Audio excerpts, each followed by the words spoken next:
It's 98% up here. Positive attitude is most important. And I think not being too proud to say that and do that, that is vulnerability. People used to think vulnerability was a weakness. That's how you become approachable.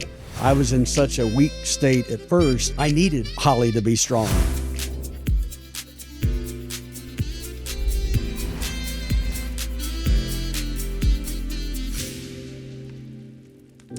Welcome to the Alex Perry on Fire podcast.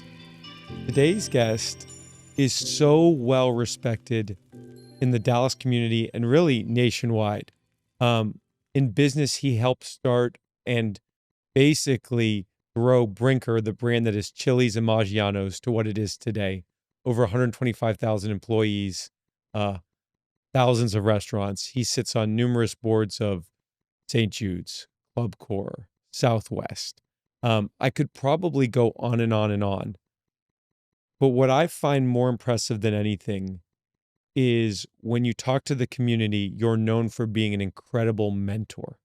And I was asked the other day by a group of kids, who's the most successful businessman you've been around or influential?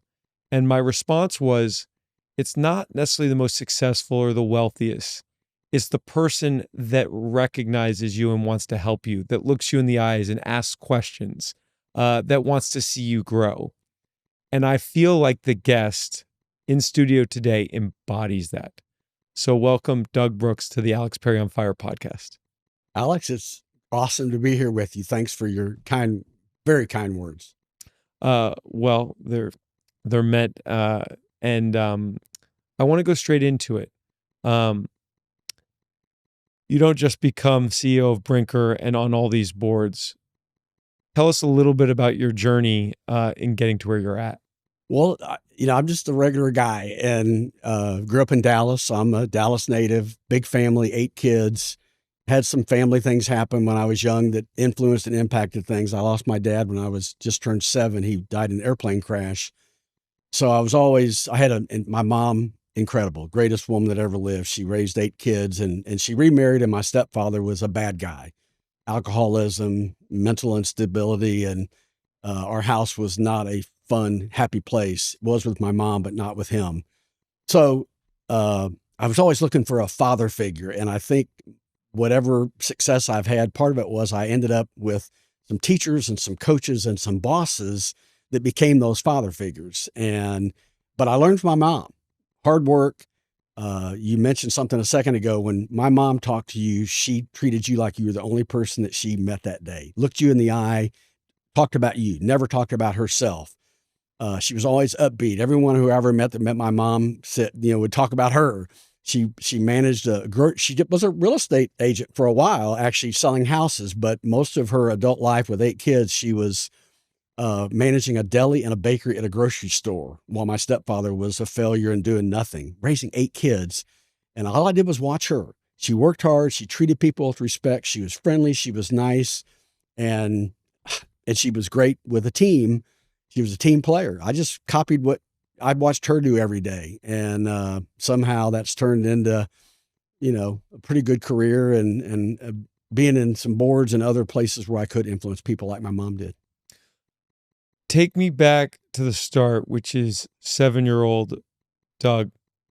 You said that you lost your father. Can you go into more details about that? Yeah, he was a traveling salesman, and we already had 5 kids. So my mom had 5 kids before she was 25. We were a good Catholic family. And he was on a trip in Houston, and unfortunately, well, the worst part of the story is that he was on a flight and he met someone in the bar that was a friend. And so he stayed and took the next flight. It was a brand new flight from Hobby to Love Field, short flight. And that second flight crashed. It was a new plane called the Lockheed Electra.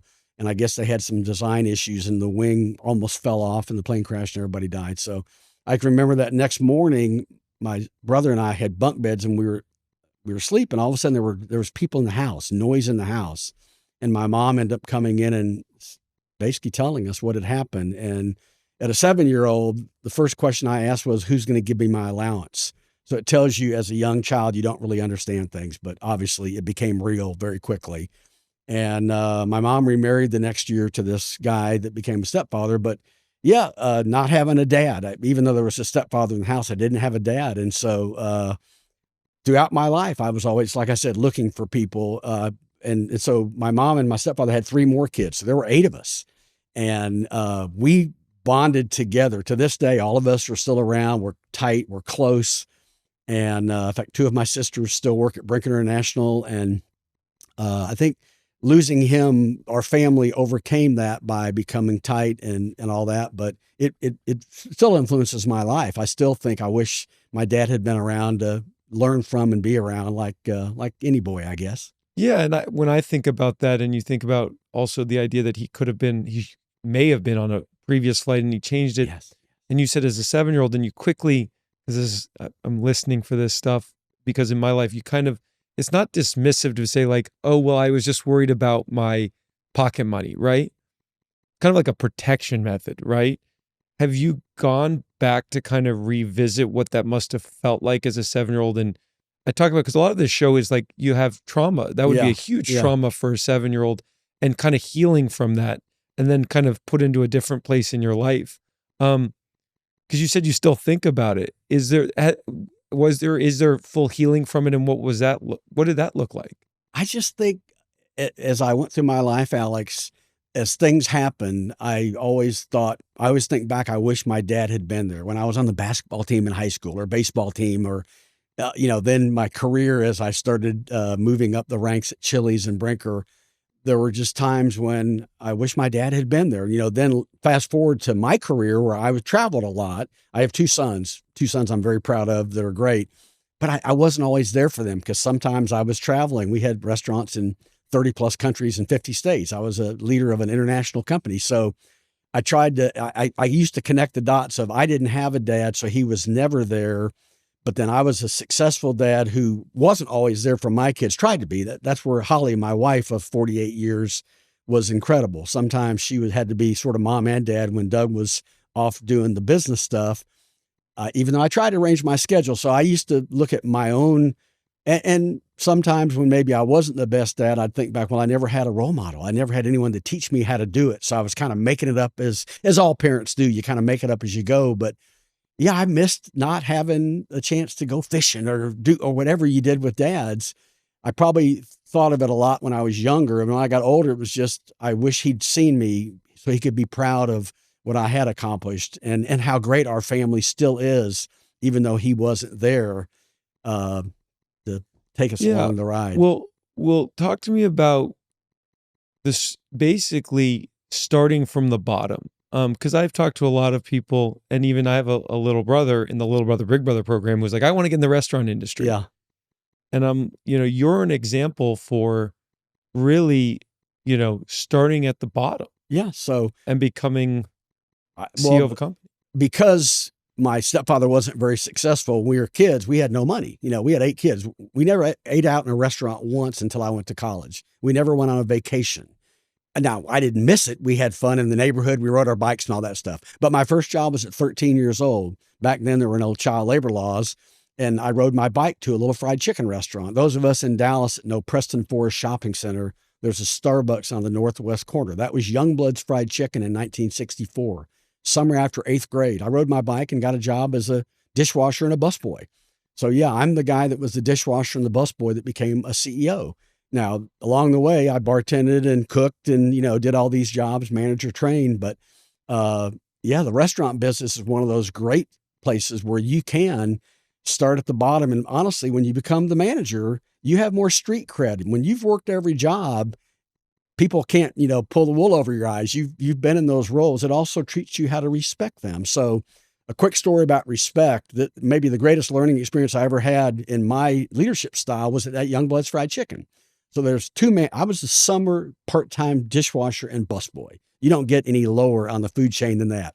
There were 2 managers there named Mike and Bob. That were their real names. And so you'd think if you go to work for a company, the leadership philosophy would be similar. What really happens is everybody kind of brings their own suitcase of their own personal experiences to how they're a leader. So Mike, the very first day I got hired, he was like, Doug, it's great to have you work here.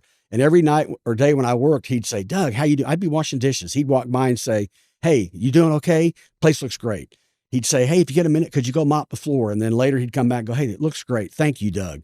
When you'd sign the time card, which you had to do when you'd leave, he'd say, Doug, it was great working. When do you work again? Thank you. I mean, he was awesome. This other guy, Bob, unless Hey You is the name, he still doesn't know my name. When he worked, I was invisible. He'd walk by the dish room, or when I was bussing tables, he never saw me. When he signed my time card, he looked the other way. He didn't ask me when I worked again. And so later I kind of figured, okay, I want to be like Mike. Mike respected me. And I learned early on then that if you're a leader with a title, that doesn't earn you respect. You have to earn respect by the way you treat everybody else. And the line that represents that is, if you give it, you'll get it. If you respect the people that work for you, they'll respect you. And right off the bat, I wanted to be like Mike. I wanted to be the boss that was encouraging and friendly. And I wanted to go work for Mike. Now, when Bob worked, I'd work just as hard, but it wasn't the same. Leadership is so funny, the way you treat people, but giving respect. Yeah, we've had Elizabeth Jordan on the show, who's with the Human Impact, who goes and helps homeless people. And she said, look, they just want to be seen, right? Like out of anything, not necessarily money, food, recognized. Yeah. Had lunch with a friend the other day, and it's like when the busboy comes over to pick up the food, just the eye contact to let him know, hey, I know that you are working, or you're recognizing that you're providing a service. Yeah. My twin brother, my older brother Dom's worked at Brinker. My twin brother Elliot, he worked as a manager at Chili's. I remember. And he'll tell me, he's like, that job changes your life, because you see, it's wild, it makes me emotional to think, but it's just the work he put in. You see how to treat people. You also see how people treat you. That's right.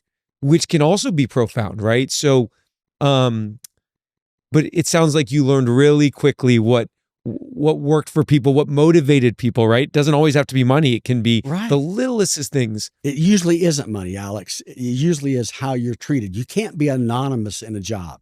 You're only anonymous in a job if your boss doesn't know who you are. So I took that lesson from Mike and Bob when I was 13. When I became a manager at Chili's, I had a goal every day. So if you're running a restaurant, there might be 30 to 50 people. You work with them all day long.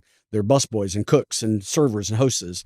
My goal every day was to have a conversation with every one of my team members about something other than work. Might just be a 2-minute conversation, something other than work while we're working. And in 2 or 3 weeks, I knew everything. I knew your dog. I knew your girlfriend. I knew your parents. I knew where you lived. And by the way, you knew that about me. And so all of a sudden, it wasn't Doug the boss and Alex the busboy. It was Doug and Alex, and we had a personal relationship. So I was your boss, but we had a personal relationship. And then if I did have to give you constructive feedback, we were starting from a place of trust. You already liked me as a person, and you knew that my goal was to make you better when I give you feedback. It wasn't to set you up or to bust you. It's so easy. One conversation every day, all of a sudden you become more than boss and employee. You become two people working together, trying to do the right thing to make guests happy. I love it. And for the audience listening, it doesn't have to be in the restaurant industry. Even in my business, when I meet a showing, I'm trying to connect with them. Yeah. If I know they're from California, well, I went to school in California, Massachusetts, whatever, sports that was on that day, if they're wearing a jersey.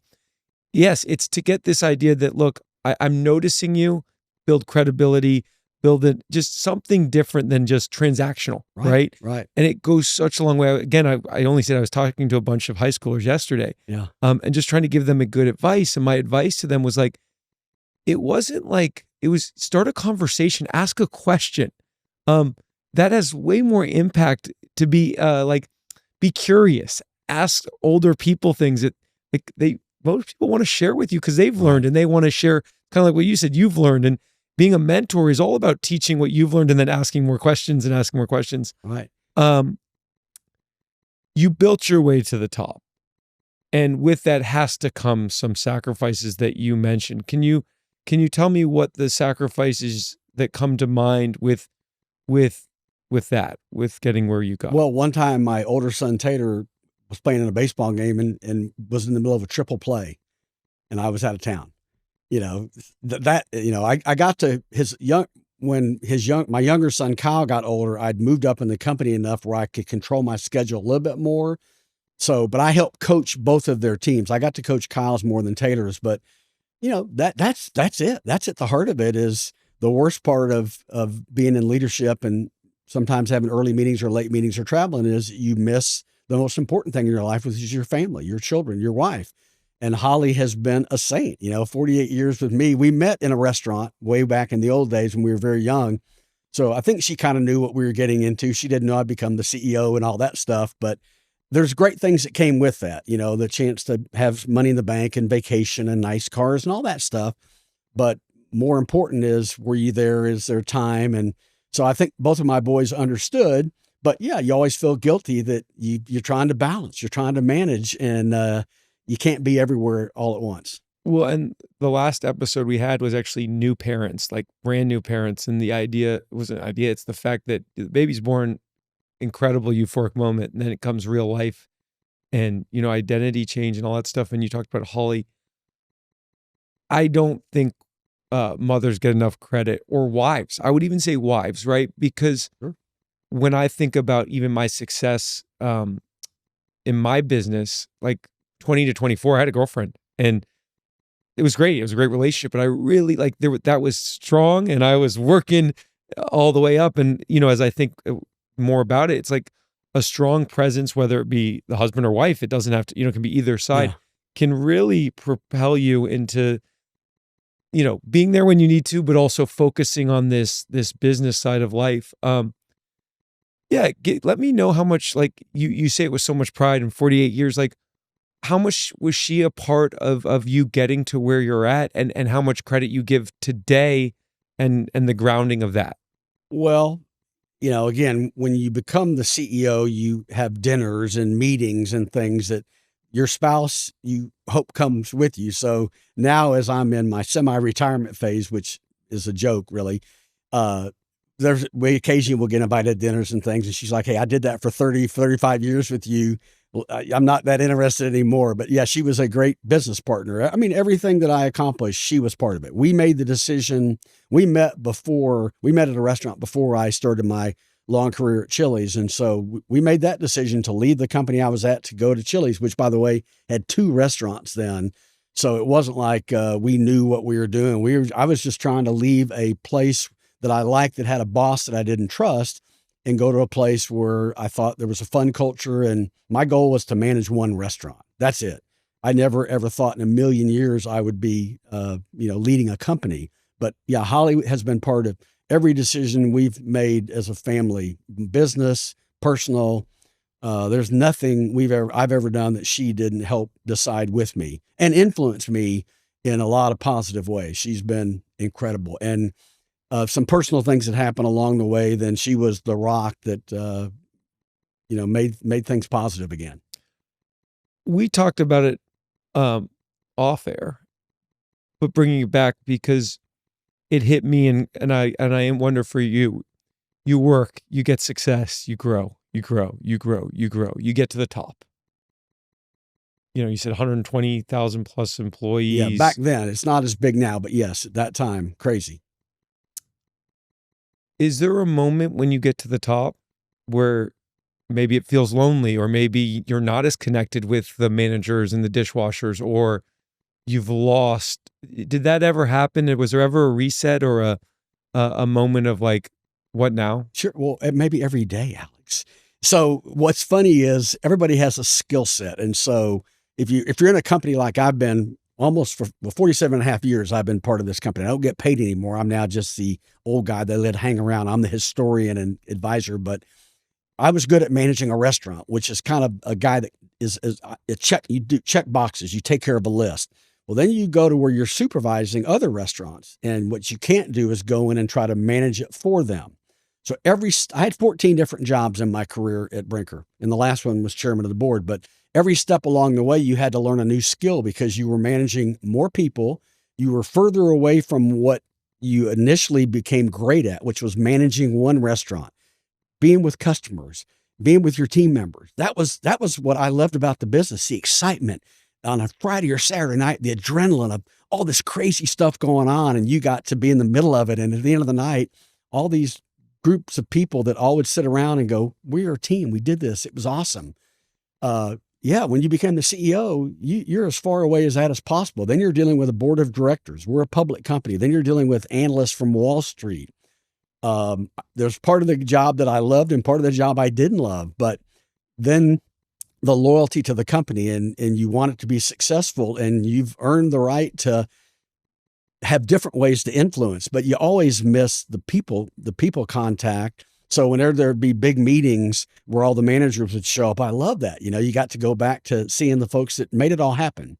In any big company, the corporate office spends all the money. All the money's made in the restaurants. We have 1,500, close to 1,600 restaurants.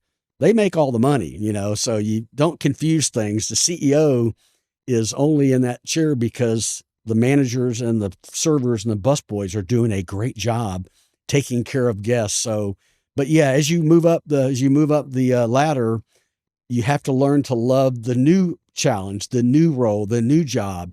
And I always missed the old job, but it was exciting to learn something new. And eventually when I retired, then I joined boards. Then I wanted to learn different industries. I wanted to learn about different businesses. So you just, in life, you're always learning, and I've been lucky enough to do something for a long time and then now get a chance to learn other industries sitting in the boardroom or influence in different industries, with my experience from the restaurants. Yeah. And it sounds a little bit like me with what I learned was finding a way to connect still. So even if you're rising or whatever it is, it sounded like, if you couldn't connect with the managers, maybe it was the GMs. If you couldn't connect, Yeah. And again, my brother Dom, who was there, who was, you've been a mentor to him, he rose up through there. And so it almost was, I not only learned it for myself, it's like, it fuels me to connect. It fuels me Yeah. to be around people. It fuels me to learn and listen, be curious. But again, I say for the audience listening, it's like, find a way to, if that's what fuels you and you're losing it in certain places, is where can you grab that connection? Again, even if you're rising, so it's a good thing, but it could be a bad thing, right? It's one of those things where you're like, you were being further removed from what was your true love and passion, but in order to grow, you kind of had to, right? So it's finding that ability. Right. I also think it's learning what does energize you. It's not always connection with people. For me, it happened to be that. Sounds like for you, it was that, but it's finding that. What I did, Alex, you mentioned I still connected, and Dom could tell you this. I used to send handwritten notes to people, which Norman Brinker, my old boss, taught me. Then on birthdays and anniversaries, we used to have a voicemail system. So I'd send voicemails. Now it's emails. So every morning I have a list still at Brinker International. I don't work there. I don't get paid there. I'm the advisor on anniversaries for people that are above the restaurant level. I send them a little email. So that's still my way to connect with them. So I still find a way to, and when I go over to the headquarters, cause I still have an office at the Brinker headquarters, I roam around a little bit and it's fun. A lot of the people still there worked with me when I was CEO. I have two sisters that still work there. So everyone knows when Doug comes around, there's still some old videos that the new employees have to watch that I'm in.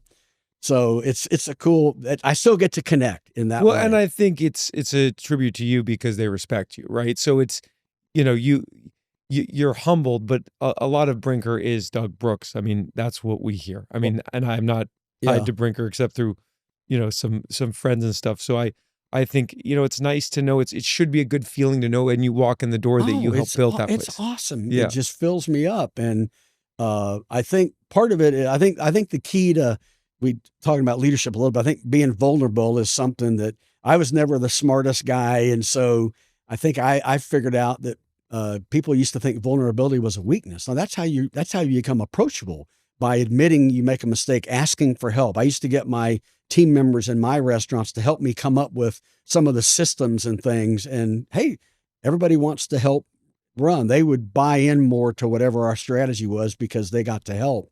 But I think being vulnerable is part of what my style was. I just was trying to be one of them and admitted when I didn't know the answer. And So people weren't intimidated maybe as much as they might have been by the CEO. Yeah, You know? 100%. I think vulnerability takes away hierarchy, Yeah, right? I mean, right, it right, just says, yeah, I'm the same. Like I may have a different job title, but right. I still got to walk in the door. I Yeah, still got to put my clothes on. I yeah, still, right? Like right. I still got to worry about my health.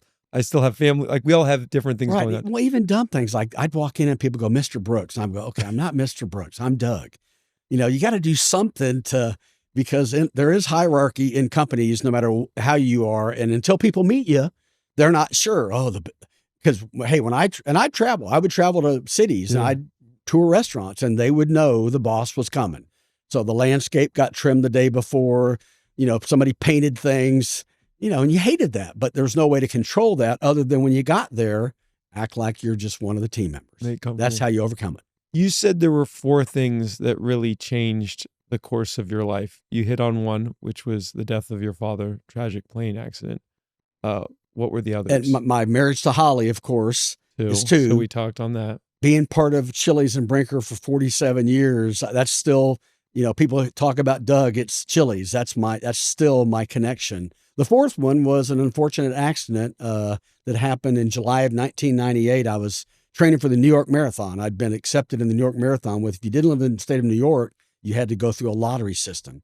So I was on a 10-mile training run in Plano close to my house. And unfortunately, a couple of cars crashed and hit me and took me through a brick wall and ended up getting a helicopter flight to Parkland Hospital. And a couple of weeks and 5 surgeries later, my left leg was amputated above the knee. So you can imagine at 45 years old, at that time, I was chief operating officer of Brinker. I wasn't president and CEO yet, but I was an athlete. I loved to play, sports, even at that age with slow pitch softball and flag football and golf and all that.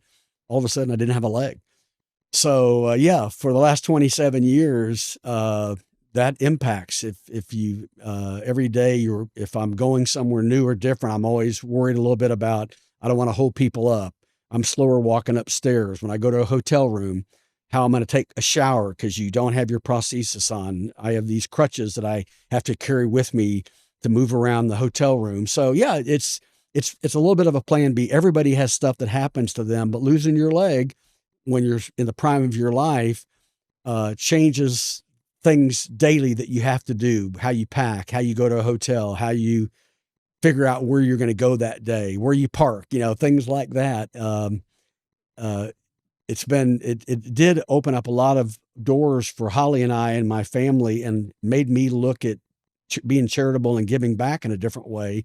Even though Norman Brinker, the namesake of Brinker, taught us about giving back, Holly and I got involved with a foundation called the Limbs for Life Foundation right after my amputation. We both joined the board. We were on the board for 18 years, and we helped raise money for amputees who couldn't afford them. My prosthesis cost $60,000. It's a computer, it's high end, but so then we got involved with St. Jude Children's Hospital, and I think now we have a number of charities that we give back to. This was kind of a trigger to a lifestyle change, but also a smelling the roses a little bit more and realizing I had a bully pulpit to get people to influence people to give back and help others. Yeah, and we've had a lot of people on the show talk about in the time of kind of a traumatic event or something really hard in their life, you can fast forward 3, 5, 27 years and say, wow, look what this ended up,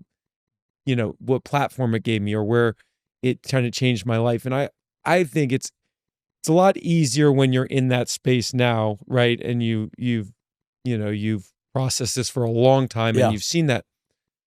But take me back to the accident. Take me back to you're running in Plano on the street. I mean, what happened? Yeah, I'm on a sidewalk and I'm listening to sports radio, and my mom had always told me, always run facing traffic. So yeah, but if you think about it, if you're in a car, how many times are you in a car and you see a mother with a baby in a stroller on a sidewalk 2 feet from you? Well, that's kind of what happened to me. I was on a sidewalk in marathon shape. I was young and in fantastic shape. And I see in the distance this car making a U-turn, and then a van runs into it. And I see it happening in front of my eyes. but it happened so quickly. The van got thrown up on the sidewalk, and there's a brick wall here that's separated the street from the house. Well, I got taken through that brick wall, and as good a shape as I was in, it just was a split second. And so, yeah, recovering those first 6 months was tough. It was during the daytime, I could pretend that, oh, everything's fine. I got my prosthesis. But when you're through the wall, are you like, I might be dead? I mean, So you got kids, you got a wife. Yeah. So I'm laying on the ground and the van is on top of me.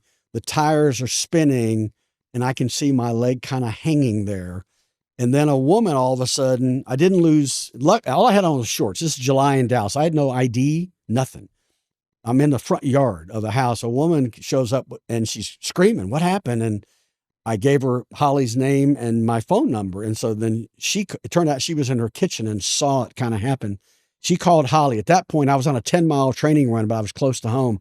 She called Holly and said, "Your husband was in a car wreck." And she's like, "Well, no, he's jogging." She, "Oh, well, he's hit by a car." And so Holly was able to get there quickly. By the time she got there, there was ambulances and police, and immediately I got taken to a Plano hospital. And then I was bleeding crazy, but I saw my leg kind of hanging there. So she said I had a bunch of expletives. When Holly showed up, she said I was cussing and I knew something was wrong, but I was in shock, but I was still alert. And then the helicopter ride to Parkland, and I was in there for weeks. And yeah, so it was hard recovering. I wanted, this is where Holly, as my wife, became this amazing support person, because there was nights I'd sit in my bed and I'd look at no leg and pity parties, and I'd feel sorry for myself. And I'm not a half empty guy, but I was half empty. And so Holly would hug me, but she also would kick my butt and say, "Okay, it's time for you to get back up on the horse." My company supported me. They kept my job. I got promoted to president of the company the next year. But yeah, at first, dealing with and not feeling sorry for myself, it was hard. I needed my sons and my friends and my company and my wife. They were amazing, supporting me, but also not letting me be a wussy, not letting me feel sorry for myself. At some point, hey, at first everybody came and visited me in the hospital, but after they came once, they had their own lives. Yeah. You realize all of a sudden it's you and your family, and you better figure it out. And I know a lot of other amputees that sit around and feel sorry for themselves. And so it's funny, a physical injury like that, the recovery of that physical injury, it's 98% up here. It's my mind being stronger than my leg injury and influencing my attitude. Positive attitude is most important. So I got over it and I figured it out, but it still does personally influence every day when I get up, because it doesn't always fit right. And there's repairs and things that happen, but I think our family springboarded it to getting more involved in nonprofits. Yeah. So I mean, but and I want to say you said 98% here, and you listen to my, you say listen to my brother's episode, right? Yes. We always said, and he'll say it, when he went away for when he went to treatment, and a lot of people have, or even if you don't go to treatment, right? Like I said a month ago, where I said my summer was difficult and I kind of went quiet. It's like the world goes on.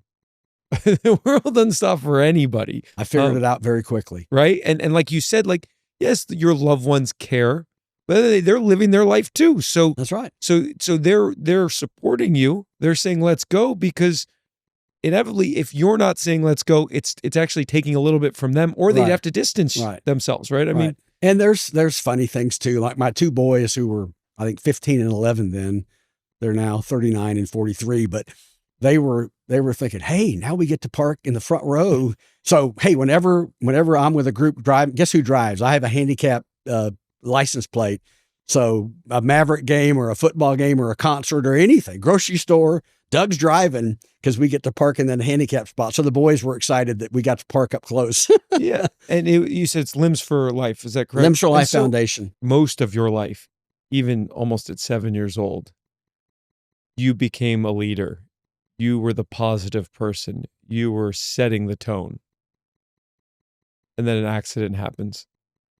And all of a sudden, you're no longer the person who's providing. You need your family support. What does that feel like? Well, it was hard, because I was used to always taking care of myself and solving and earning and all that. My wife, Holly, is a very strong person, very outgoing, and she's a leader, and she became my doctor, my coach, my whatever. And my sons were supportive. A lot of people were supportive, but it was hard for me. As I said, I don't like people thinking I need help. And I guess I just had to go along for the ride then. I was in such a weak state at first just because I was doing the pity parties. I needed Holly to be strong. And so I probably acquiesced and accepted it as much as I could. I can be stubborn. I was probably stubborn and tried to act like I was okay when I really wasn't. Like I said, during the daytime, when people would come visit, I'd put on my big smiley face. Everything's great. And when I was alone at night, I'd cry myself to sleep. Yeah. It's in a weird way, I resonate with the idea that that happened. You weren't CEO at the time. No, I wasn't yet. And in a weird way, you said it, like you talked about how much it made you charitable, but maybe it also humbled you into the place of that, I need help. I'm going to need, and you leaned on the family, but like the universe is a weird place, right? And I'm sure wouldn't want it to take away your leg again. But as you say that, and I'm thinking to myself, it's like, yeah, it did create this place where you needed to take a step back and say, I do need other people. I do need to lean on other people. I think about it all the time. I'm the solver, right? There's so many of us, right? Yeah, that you give me a problem, I'll solve it. I'll outwork it, I'll solve it.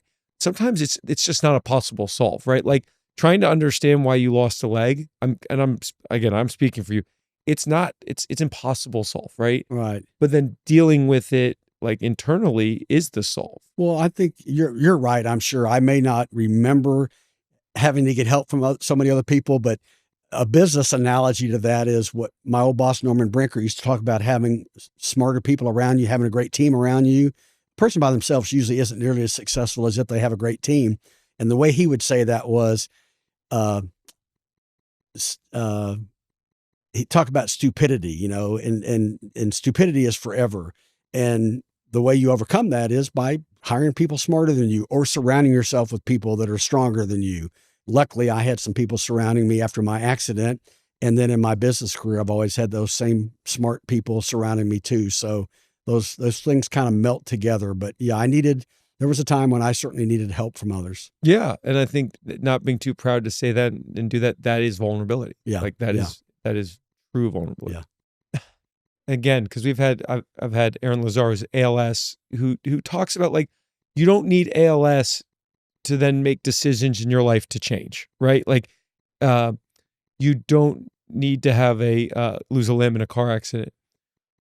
What are some things, because you do mentor, right? What's the advice you give to people that might need it to change? I think so much of what we talk about on the show and what I'm dealing with personally is patterns. Yeah. At 7 years old, you lost your father. So you had to learn how to live a certain way based on a pattern of losing your father and having 8 or 7 siblings, right? 7 siblings. 7 siblings, right? Yeah. That's a pattern you're going to learn. You're going to, I might argue you were going to work until you figured it out because that was something that didn't exist or, Yeah. and I don't want to speak for you, but what's some of the best advice you can give to someone that is trying to break a pattern or try and do something different from an early life experience? Well, it depends on who I'm talking to. Like I said, I'm going to speak to a young lady this afternoon who's about to have her leg amputated, who is a friend of my sister's. And in her case, I'm going to try to prepare her for how her life is about to change and how important the mind will be. And I'll be there and, all that. If I'm talking to someone in business, then it's about leadership. Usually it's about the Mike Bob story at Youngblood's Fried Chicken. It's about being vulnerable. It's about, a famous saying my boss taught me once is, activity is important, but you have to, activity is not achievement. You can work hard, but you have to get the ball over the finish line. You know that. You can show a house for 6 months, but if you don't sell it, it means nothing. If you're a football team and you drive the length of the field and don't score. So you have to balance working hard with achieving the goal. You've got to get the ball across the goal line. I take all my life experiences. Some might be if it's an accident, I can help you. If you're in a company make a decision about your boss, the environment. Are you anonymous? How does your boss treat you? Do you like the culture of the company? I hear people all the time say, I'm not a leader, but I want to be a leader. I don't have a title. And I'm like, okay, I can tell you how to become a leader. Number one, be great at your job, be the master of your job, be the coach of the other jobs around you, of the other people, and be a student of the job above you. You don't need a title, because if you are the master at your job, if you help everybody else, and if you learn from your boss, eventually you're going to get a title, because everyone's going to see you as a leader. So that coaching is just all the experiences I've had in life and business. If they don't like they didn't have a father, well, then I can tell them, okay, you just got to find that coach, that boss, that teacher. I was never confident enough to look for a mentor, and I probably should have. I accidentally had people that ended up showing up in my life, but I wasn't confident enough because I didn't have a dad. I was kind of shy and introverted, believe it or not, back early on. Look for a mentor, look for someone who can give you advice. If it's not me, it's someone else. And usually look for someone outside of your company, because sometimes if it's in your company, they're going to bring too much inside knowledge. You want an outside perspective. Don't just work in a restaurant. Get involved with your church or the PTA. Have some outside interest. Then you learn about life. Restaurant people tend to work 70 hours and they don't know anything else about the world. And by the way, every customer that comes into your restaurant that day, you need to know what's going on in the world, because it impacts their decision to come visit your business. So, yeah, I feel like I've been around the block and seen and done a lot of things. So my advice is different. I try to, and people, I do mentor people at the company, but also occasionally my younger son is in the restaurant industry. They have some restaurants here in town, Vandalay Hospitality, and I'm having lunch today with a new person they just hired. So I get a chance to just pass on advice and counsel. All the mistakes I made, and I made a lot of them, I can try to help them avoid those. And you kind of said it, but I think balance is so important. And as you sit in the chair today, it feels like you've got good balance. I always say, like, when you're trying to grow a business and you're growing, you said it, it's like, can you have balance, or, can you have balance rising up the top, or is it something you're going to have to give up? Or what advice are you giving to people trying to grow? It doesn't have to be in Brinker, right? It could be, but it's Yeah. also, it's like, I find it's like, to excel, you really got to go all in. And at the same point, I feel like there's consequences for going all in. Yeah. Right. And so, you work, you get here, and it's like, okay, got here. Again, Yeah. but there are consequences. Well, for it. there's consequences of being a leader. A buddy of mine used to talk about the 3 bones you need to be a leader: a backbone, a wishbone, and a funny bone. And the backbone part is the hardest one, because you may make more money, you may have a title, but you have responsibility and you have to make tough decisions. So be careful what you ask for. And then you have the other consequences of traveling or all that kind of thing. So yeah, I think there's always a compromise.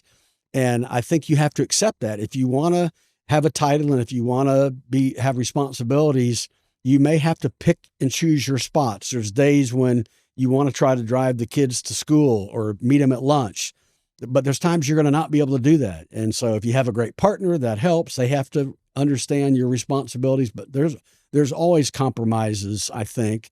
And whether I have balance now, my Holly would say, I thought you retired 14 years ago. And because I don't have one job right now, but I'm now chairman of the board of Southwest Airlines. So that's a new responsibility that I didn't have. And I help Brinker as an advisor, and I work with my son's company, and I'm on the St. Jude Hospital Advisory Board, and I'm still a board emeritus at Limbs for Life Foundation, and I'm chairman of the advisory board at the Hilton College at University of Houston, where I went to school. So I have these 7 or 8 things. None of them are full-time jobs. They're all cool responsibilities late in life. And I think if someone like Alex or Doug, who's lucky to be successful, there's kind of 3 main phases to your life. There's the learning, there's the earning, and there's the returning. And I'm in that returning time. So I get to sit down with people and give them advice and counsel. I get to give money to charities. I get to help companies still be successful, and I'm still learning,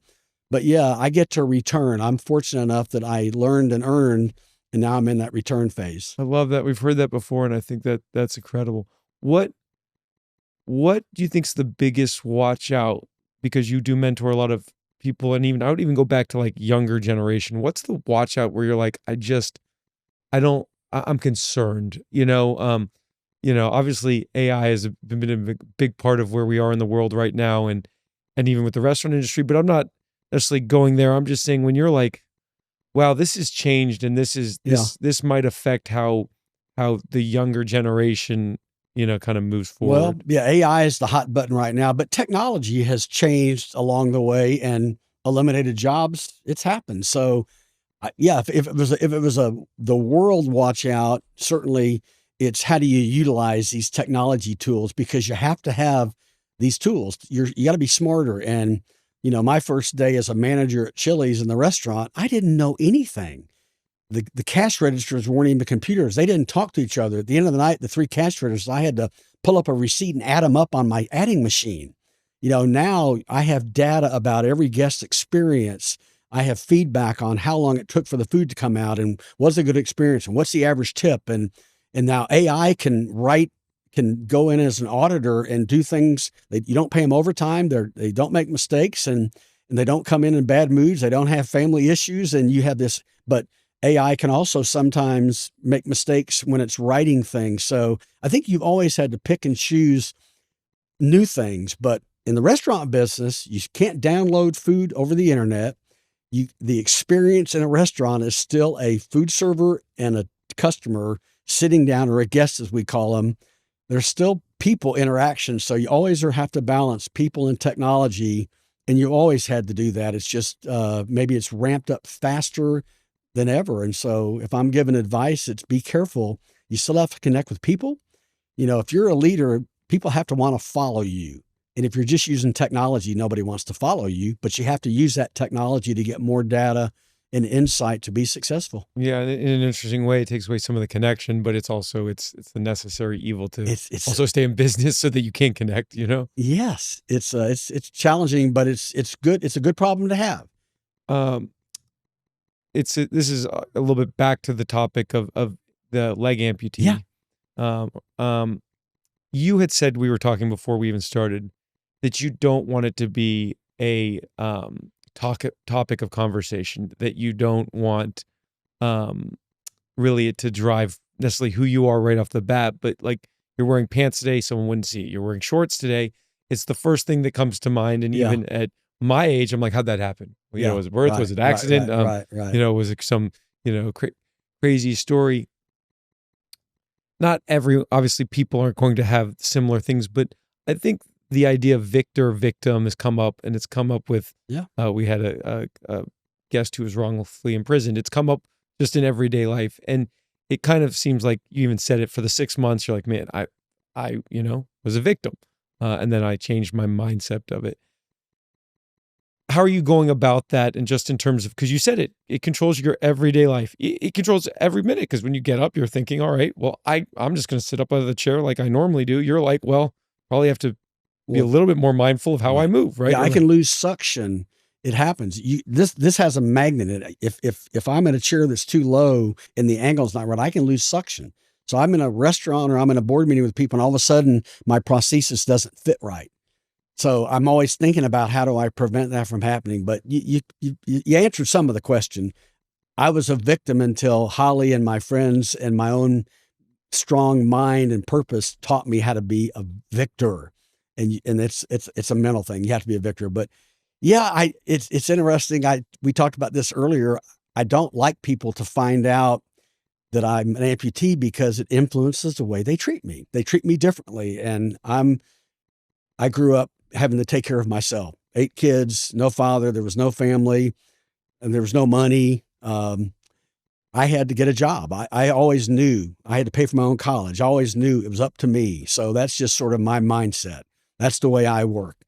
And so when someone finds out I'm an amputee, they treat me differently. They're being a nice person. They're not trying to do that, but they see me differently. And I want to be Doug Brooks, the person that you respect and like, not the amputee that you have to worry about or talk about. So after someone finds out, it goes away. But in the beginning, it can sort of force this 10 or 15 minute conversation where I'm just trying to answer their question honestly. And I don't know, it just it changes the relationship. Because you don't want it to be your identity, right? I don't want it to be my identity. Yeah. But yeah, if I have on shorts on, you see it, and it's funny.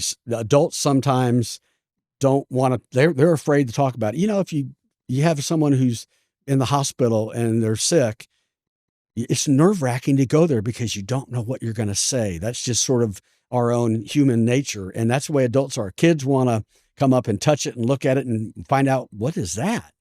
And so I've learned how to manage those situations. But yeah, ultimately, I don't want that to be my identity. I'm proud of how I've handled it. I'm proud of how I've overcome it. And it is who I am, but I don't want it to change the way you look at me. What do you think? Because you said this, right? And this goes back to being vulnerable. And, we were talking about the podcast before we went on air, and you're like, and I was telling you, I was like, it's the conversations people don't want to talk about that we should talk about. Yeah. When I say that, right, it's the conversations that people don't want to talk about that we should talk about. What would be like the first thing that comes to mind in the role that you have of kind of really helping others in life right now?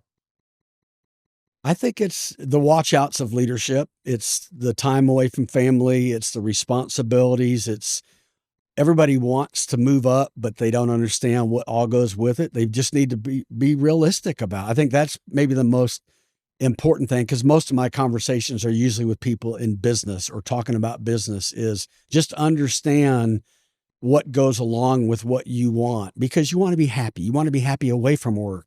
And sometimes you get into a job and you get trapped and it influences your happiness away from work. There's no perfect job. There's no, whether it's 9 to 5, Monday through Friday or not, you always bring things home with you. And I just think that's probably when I talked about the backbone, I didn't talk about what, the wishbone and all that is, but the backbone is I've had to fire people that I worked with for 20 or 30 years because maybe the job had outgrown them or they weren't successful anymore. And we're friends. So the decisions in leadership that you have to make sometimes about people or strategy or whatever, they're hard. They're hard. And being away from home or your kids is hard. So figure out whatever your version of balance is in whatever industry or field you're in, and who your spouse is or your partner is a big part of that, because they have to understand and you have to be a team. I think so huge. I've met with people the last couple of weeks talking, just walking and talking, and I don't have a wife and kids, and I'm like, you got a wife and kids, you're happy. That's number one. It's easy to say, I guess, if you've had success in business or you're not struggling to make certain payments. So I don't want to be ignorant to that. But like, I genuinely feel like if you have that and you don't have the happiness on the backside, you're really lacking. But if you're like, I've got, you said it, when shit went south with a car accident, it was, and I'm not saying Brinker, but it wasn't Brinker that was getting you out of bed. That it was your kids, your friends, your wife, right? Like it really was. Again, I don't want to speak for you, but like, no, when stuff is really hitting it, it's not that's going to kind of propel you. So I say the same thing. I'm like, we get so caught up in this life of go, and business and status and job. But, and I'm not saying it's not bad. It's part of life, but that balance of saying, okay, let's make sure I still got this going and this is important. I think it's becoming, for me, at least the way I see it, more and more important, because I think this side is getting swayed so much, right? Where it's just the pressure of this is becoming so much more. And I think, again, I only say because sometimes I go talk at SMU, or the other day I got to go talk at a high school. That's cool. And they wanted to talk about business, and I'm talking to high schoolers, and I'm like, we can talk about business, but you should enjoy your life. Yeah. Part of it, Alex, too, is it's the cost of living in this world now is such. When Holly and I got married, we didn't have 2 nickels. I mean, we both came, we didn't have 2 nickels and we had nothing. So money doesn't buy you happiness, but sometimes people think promotions and moving to the top gives you money. It can change your lifestyle, but it doesn't mean your family's happy. It doesn't mean all those other important things. So yeah, how do you balance both of those? Well, and I can give a shout out to Chili's because they figured it out for the 3 meal under $20 and they're crushing it. But I went to a restaurant the other day, 4 of us for lunch, no alcohol, and $250. Yeah. and it's like, that's expensive. That would make me think that's not where I'm going to go for lunch. But you know That what I'm might saying? be a special occasion dinner, Yeah. but yeah, how many people can afford to spend that at lunch? Yeah. And even if you can do you want to? Right. Yeah, I mean, right. And Yeah, it's not like over ordering. It's ordering salmon and trying to eat healthy. right. So it Sure. is like, well, you got to keep making it because Yeah. it costs money to do certain things. Interest rates dropped a little bit. Hopefully that helps the housing market and all that. I'm going to end with this because, it's special to you. I got to see it, St. Jude's, which is, I know you don't, you do talk about it because you're so involved, but it's something that you're humble about. I got to visit. We were the first people, I don't know if I'm allowed to say it actually. We got to see the school at Yeah. St. Jude's, which you were, not just instrumental. I think you actually were the reason for how it got built. You saw a lack of, I think sunlight. I think they said that it was in the basement, and you said no. Well, we raised $30 million in our restaurants. Our guests and our team members helped raise $30 million, and we got to move the school that's now called the Imagine School by Chili's from the basement into this beautiful open air with a library and a little lab and all these things. And it's kids with cancer that are not in their home being able to still go to school. And so when the cancer is cured and they go back home, they've kept up with their friends. Yeah. I mean, it's a part of cancer nobody even thinks about. And that's just one thing that St. Jude does. And it makes me emotional because it takes me back to when we went there, Yeah. which was, It's something that Chili's got involved in 2002, and I was involved with it, and we made a commitment, and yeah, we've raised $125 million, and we've helped cure a lot of kids with cancer. We've helped support the mission of St. Jude, which no child should die in the dawn of their life. And I'm on this advisory board. I was there last week, and they're still doing magic. We get to host an event in Dallas in November, on November 8th at the Omni. And your brother Dom is very involved as one of the leaders of our group. And nobody wants to see a child with cancer. And so St. Jude leads the world in not just treatment, but also research. So it's a research. They have scientists and doctors that are coming up with cures that they share with everyone in the world. It is the preeminent place.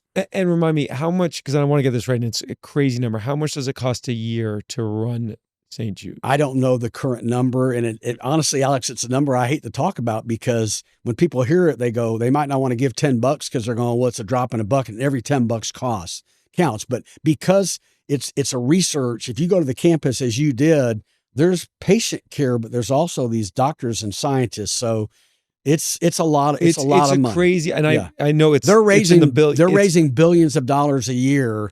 And a lot of it gets used. 82 cents out of every $100 goes for patient care. So the good news is they're well, and I used to think what you thought was, what's my $10? Then I went there and it's like, I was negotiating a legal settlement.